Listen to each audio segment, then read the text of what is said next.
사무엘의 이야기를 이제 본격적으로 한번 해보겠습니다. 사무엘의 이야기는 사무엘상 1장부터 8장까지의 이야기죠. 제가 말씀드린 대로 1장부터 3장까지는 소년 사무엘의 이야기, 4장부터 7장까지는 장년 사무엘의 이야기, 8장 노년 사무엘의 이야기. 이게 이제 여기도 이제 소년을 갓벗어난 분도 계시고 20대면 이제 뭐 소년을 갓벗어난 거죠. 그리고 장년이신 분도 있고 이제 저처럼 이렇게 머리가 하얘져 가지고 노년이신 분도 있는데, 우리 인생을 들여다보고 우리 인생이 어때야 되는지를 생각하게 하는 사무엘의 이야기입니다. 소년 사무엘의 이야기, 이제 사무엘의 출생 이야기부터 살짝 한번 보겠습니다. 사무엘이 어느 지파 사람입니까? 이거부터 정리하고 지나가야 됩니다. 사무엘이 고향이 어디였습니까? 에브라임이라고 그랬잖아요. 에브라임 산지라 그러는데 어느 지파인지가 안 나옵니다. 에브라임 지파인가? 라고 생각하기에는 성소에서 일을 했단 말이죠. 제사를 드린다 그런단 말이죠. 그럼 레위 지파인가? 이런 의문이 실제로 있습니다. 그래서 사무엘상 1장 1절에 보면 에브라임 산지 라마다임 소빔 출신이다. 라마타임은 이렇게 언덕이 두 개가 있는 거죠. 과연 에브라임 지파인가? 그런데 어떻게 성소에서 지낼 수 있는가? 에브라임 사람이 성소에서 사무엘서의 비밀에 있던 여호수아 이후로 사무엘서까지 비밀에 숨겨져 있던 게 언제 언약궤가 실로로 왔냐? 갑자기?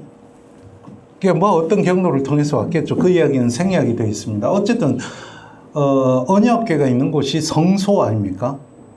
그 성막은 또 어디서 갑자기 툭 튀어나와요. 다윗 때. 여기 실로는 집이었습니다. 베트라고 했습니다.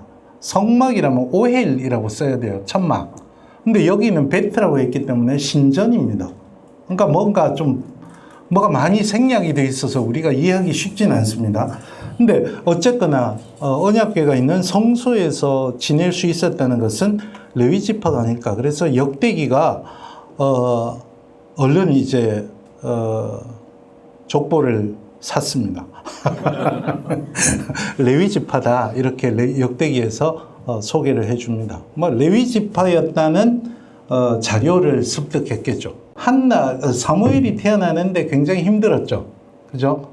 한나가 아기를 못 낳는다. 근데 이제 불임이라는 것은 한나가 아기를 좀 늦게 낳았기도 했지만, 불임을 강조하는 것은 고대 사회에서는 영웅의 탄생과 항상 연결이 되어 있습니다.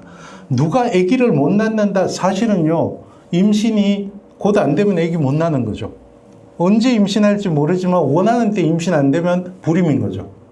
그래서 언젠간 낳을 수 있지만 이때 못 낳으면 불임이다 그러면은 거꾸로 올라가서 이 영웅이 탄생하는데 극적인 효과를 내는 장치입니다.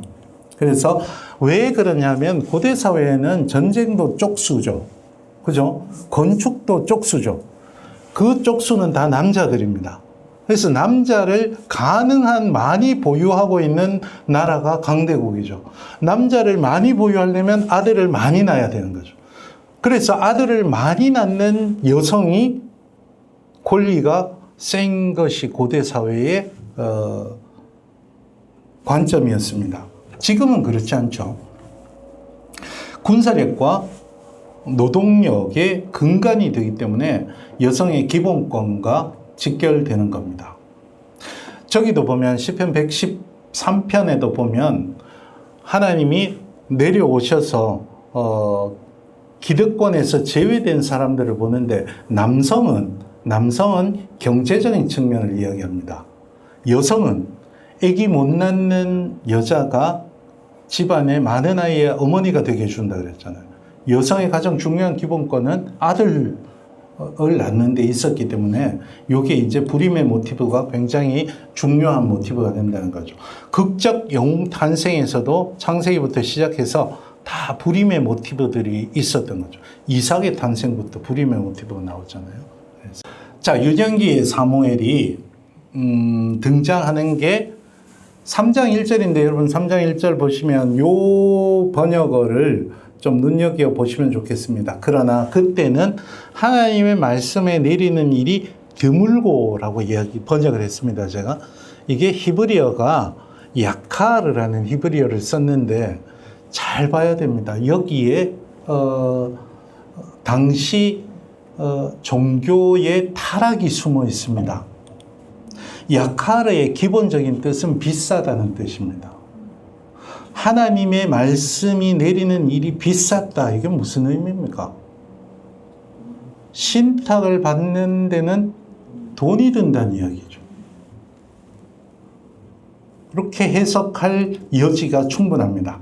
그래서 제가 102쪽에 이렇게 써놨습니다. 책에. 예언자를 통한 신탁이 세속화되어서 권력자들의 제의뿐만 아니라 신탁도 독점하고 있어서 이스라엘 백성들이 하나님의 말씀을 들을 수 있는 제한된 상황을 암시할 수 있다.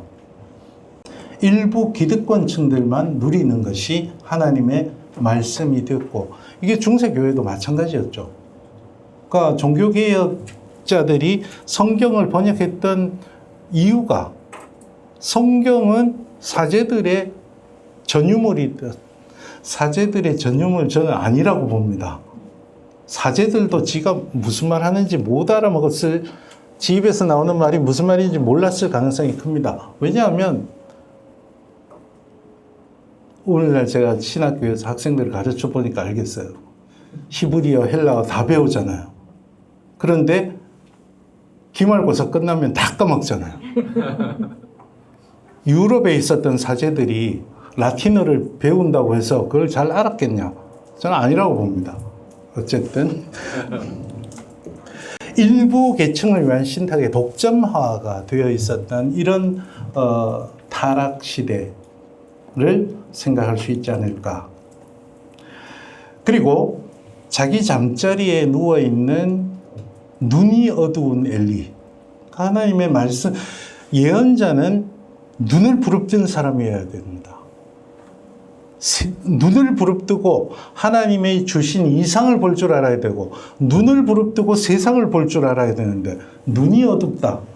엘리가 눈이 어둡다. 이건 굉장히 상징적인 이야기인데, 그것과 더불어 하나님의 등불이 켜진 여호와의 성전에 누워있다. 방에도 안 가고. 한번 제 번역으로 사무엘 3장 2절과 3절을 한번 읽어보도록 하겠습니다. 하루는 엘리가 자기 잠자리에 누워 있었다. 그런데 그는 눈이 어두워지기 시작해서 잘 보지 못했다. 이게 그냥 엘리의 노환을 걱정하는 표현이 아니라는 거죠. 그 뒤에 3절이 바로 나오잖아요. 하나님의 등불이 아직 꺼지지 않았고 사무엘은 하나님의 궤가 있는 여호와의 성전에 누워 있었다.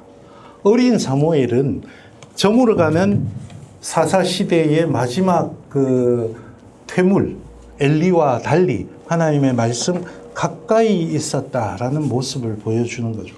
그러면서 계속 독자들에게 이 그림을 통해서 자기 자신을 생각하게 해주는 장치들이다. 그래서 사무엘서의 기자가 굉장한 이야기꾼이다. 그렇게 보는 겁니다. 그래서 여러분 다 아시는 대로 잘 아시는 이야기는 건너뜁니다. 하나님이 사무엘을 부르신 이야기. 19절부터 21절을 보시면 예언자로 성장합니다. 그 비싸던 야카르 했던 말씀을 어린 사무엘이 어떻게 했는지 보십시오. 사무엘이 자라는 내내 여호와께서 그와 함께 계셔서 그의 말은 한마디도 그냥 땅에 떨어지지 않았다. 그리하여 단에서부터 브엘세바까지 이런 거 이제 대조제요법이라 그럽니다. 히브리어에서 양쪽 끝에 있는 걸 이야기해서 그냥 가운데 퉁치는 거. 하나님이 태초에 뭐와 뭐를 창조하셨습니까? 하늘과 땅을 창조하셨다 그랬죠. 가운데 있는 거 그럼 누가 창조했냐? 이게 이제 하늘과 땅이라는 표현이 모든 것이라는 표현입니다. 양쪽 끝에 있는 것을 이야기해가지고 모든을 이야기. 단은 가장 북쪽이죠. 브엘세바는 가장 남쪽이죠. 단에서 브엘세바까지라고 하면 온 이스라엘이라는 거예요. 온 이스라엘에서 그 옆에 또 온 이스라엘이라고 써놨잖아요. 사무엘이 충실한 여호와의 예언자라는 것을 알게 되었다. 야카를 했던 말씀이 온 땅으로 퍼졌던 거예요. 이제는 일부 계층의 전유물이 아니라는 거죠. 여호와께서 실로에 나타나셨는데 여호와께서는 사무엘에게 실로에서 여호와의 말씀을 드러내셨다. 실로에서 드러내신 말씀이 온 땅에 퍼지도록 말씀을 대중화했던 어린 사무엘이었다.